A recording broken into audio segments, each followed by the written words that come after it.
Hello everyone, नमस्कार। स्वागत है आप सभी का अक्षवाट के यूट्यूब चैनल पर। आज की वीडियो में हम समझेंगे स्पीच का एक और क्वेश्चन, यानी कि इस क्वेश्चन को कैसे करा जाएगा स्पीच वाले को। हालांकि इससे पिछले वाली वीडियोस में हमने बहुत सारे क्वेश्चंस किए हुए स्पीच के, वो सारी वीडियोस आपको मिल जाएंगी अक्षवाट के यूट्यूब चैनल पर। आज की जो वीडियो होने वाली है उसका हमारा टॉपिक ये है कि होली एक पवित्र त्योहार है, इसे किस तरीके से खेलना चाहिए, इसके बारे में हमें स्कूल में बच्चों को बताना है। तो उसके लिए आपको स्पीच लिखनी है। तो कैसे करेंगे इसको समझेंगे इस वीडियो में। तो स्टार्ट करते वीडियो को।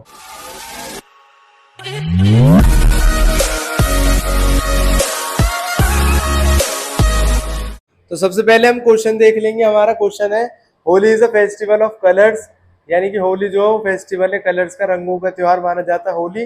Right a speech in 100 to 120 words describing why Holi is played and how it should be played. यानी कि आपको ये बताना है कि होली क्यों खेली जाती है, एक तो ये बताना है, साथ ही साथ में आपको ये भी बताना है कि होली हमें कैसे खेलनी चाहिए। ठीक है, तो उसके ऊपर आपको स्पीच लिखनी है। यू आर अंकित और अंकिता, नीचे आपका नाम दे दिया गया है क्वेश्चन में, और हेड बॉय और head girl of Rakshdeep public school. उसके बाद में आपकी पोस्ट भी यानी डेजिग्नेशन बता दिए कि आप हेड बॉय और हेड गर्ल हो।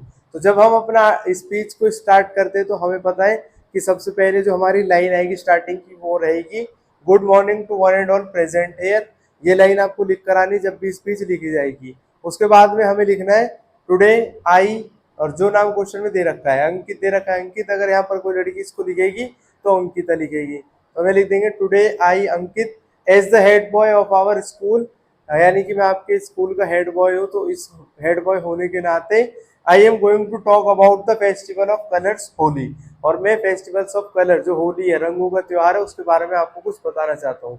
तो स्टार्टिंग की लाइन में हमने लिख दिया good morning to one and all, मेरा नाम है अंकित और मैं हेड बॉय हूँ आपके स्कूल का, और इसी के चलते मैं आपको बताऊंगा कुछ बातें जो है होली से रिलेटेड। इतना लिखने के बाद में हम अपना फर्स्ट पैराग्राफ स्टार्ट कर देंगे।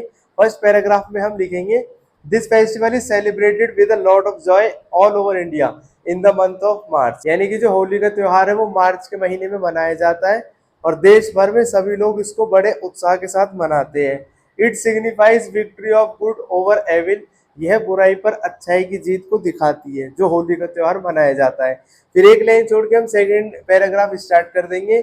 इसमें हम लिखेंगे this festival expresses pure love and Joy, यानी कि होली के दिन पर हमें पता है कि जो पुरानी लड़ाई होती है उसको भूलकर लोग क्या करते हैं, होली खेलते हैं, एक दूसरे को रंग लगाते हैं, एक दूसरे के घर आते जाते हैं। तो होली में यही बात मेन होती है कि इसमें जो लव है और जो जॉय है उसके साथ में ये त्योहार मनाया जाता है। अगर किसी के कोई गिले शिकवे रहते हैं वो सारी चीजें भुलाकर लोग होली में एक साथ खेलते हैं। But friends, an important point that I am going to touch upon is the way it should be played. पर लेकिन इस स्पीच में मैं आपको बताना चाहता हूँ कि होली किस तरीके से खेली जानी चाहिए। पता हम सबको है कि होली के दिन रंग लगाने चाहिए, लेकिन तरीका क्या होता है, कुछ लोग क्या कलर में कुछ ऐसी चीज मिला देते हैं जो परमानेंट हो जाती है स्किन के ऊपर, और स्किन पे कई तरीके की जो रैशेज होती है वो हो जाती है उसकी वजह से। साथ ही साथ में कुछ लोग क्या स्प्रे का यूज करते हैं और बैलून्स का यूज करते हैं, बैलून के अंदर पानी डाल देते हैं और जो लोग आते जाते हैं उनके ऊपर पानी फेंक देते हैं। तो उससे होता क्या, कई बार बहुत ज्यादा दुर्घटना भी हो जाती है।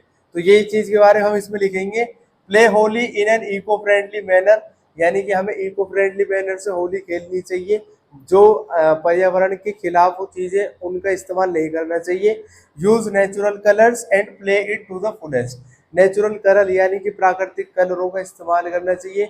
जो आर्टिफिशियल कलर्स होते हैं, परमानेंट कलर्स होते हैं जो स्किन के लिए खराब होते हैं, नुकसानदायक होते हैं, उनका इस्तेमाल नहीं करना चाहिए। फिर एक लाइन छोड़ के हम थर्ड पैराग्राफ अपना लिखेंगे। थर्ड पैराग्राफ में हम लिखेंगे the idea is not to reduce the fun but to play keeping the environment in mind. हमारा ये कहने का मतलब नहीं है कि होली का त्योहार है उसको पूरे जॉय के साथ मत खेलो, नहीं, इसका कहने का मतलब ये है कि उसको एनवायरमेंट के हिसाब से खेला जाना चाहिए। Avoid using balloons and plastic bag and as far as possible play it in a dry way. और उसमें जो बैलून्स का इस्तेमाल किया जाता है कि क्या होता है कि कुछ बच्चे होते हैं अपने घर के अंदर रहते हैं, जो लोग आते जाते हैं उनके ऊपर बैलून मारते हैं, तो उसकी वजह से कई बार दुर्घटना भी हो जाती है। तो यही बात इसमें बताई गई है।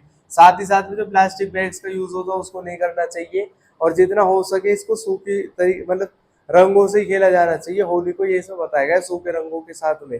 फिर उसके बाद में एक लाइन छोड़ के नेक्स्ट पैराग्राफ हम लिखेंगे many a time children and adults throw buckets full of water passers by, यानी कि होता क्या है कुछ कुछ टाइम पर जो बच्चे होते हैं या कुछ एडल्ट्स भी होते हैं वो क्या करते हैं, पानी से भरी हुई बाल्टी रहती है उसको एक दूसरे के ऊपर फेंकते हैं। जो लोग आ रहे जा रहे होते हैं उनके ऊपर भी फेंकते हैं। सपोज करो अगर कोई पर्सन बाइक से जा रहा है और उसके ऊपर पानी से भरा हुआ बाल्टी फेंक दी, तो होगा क्या, उसको बैलेंस बिगड़ सकता है, वो गिर सकता है, उसको चोट लग सकती है। उसके बाद में एक लड़ाई होने की भी संभावना पूरी पूरी रहती है कि झगड़ा हो सकता है। तो यही सब बताया गया है, which can result in someone getting hurt, और उसकी वजह से किसी को चोट लग सकती है। So dear friends, let us all remember to play Holi in a joyful, safe, healthy, eco friendly and in a responsible way to keep the spirit of the festival intact. यानी कि हमें ये बात ध्यान रखनी चाहिए, हमें होली इस तरीके से खेलनी चाहिए कि सेफ तरीके से खेली जाए। इसके अलावा पूरा इंजॉय करना चाहिए हमें, हेल्थी तरीके से, इको फ्रेंडली तरीके से, यानी कि पर्यावरण के खिलाफ जो प्लास्टिक बैग्स होते हैं उनका इस्तेमाल नहीं करना चाहिए, जो आर्टिफिशियल और परमानेंट कलर्स होते हैं उनका इस्तेमाल नहीं करना चाहिए, जो नेचुरल कलर्स होते हैं उनका इस्तेमाल करना चाहिए। और यही बात इसमें हमने लिख भी दी है कि रिस्पॉन्सिबल तरीके से हमें होली खेलनी चाहिए, जिससे खुद की भी सेफ्टी हो और दूसरे की भी सेफ्टी हो। तो यहाँ पर हमने बहुत सारे पॉइंट्स देख लिए कि स्पीच कैसे लिखी जाएगी। आई होप आपको समझ में आया होगा। आप चाहो तो इन पॉइंट्स का एक स्क्रीनशॉट ले सकते हो और अपने पास में रख सकते हो फर्दर रिवीजन के लिए। तो यहाँ पर हमारी वीडियो हो गई कंप्लीट। आई होप आपको समझ में आया होगा। आज की वीडियो में सिर्फ इतना ही। मिलेंगे नेक्स्ट वीडियो सीरीज में, तब तक के लिए खुश रहें, स्वस्थ रहें, जुड़े रहें एक्सपर्ट के साथ। जय हिंद, जय भारत।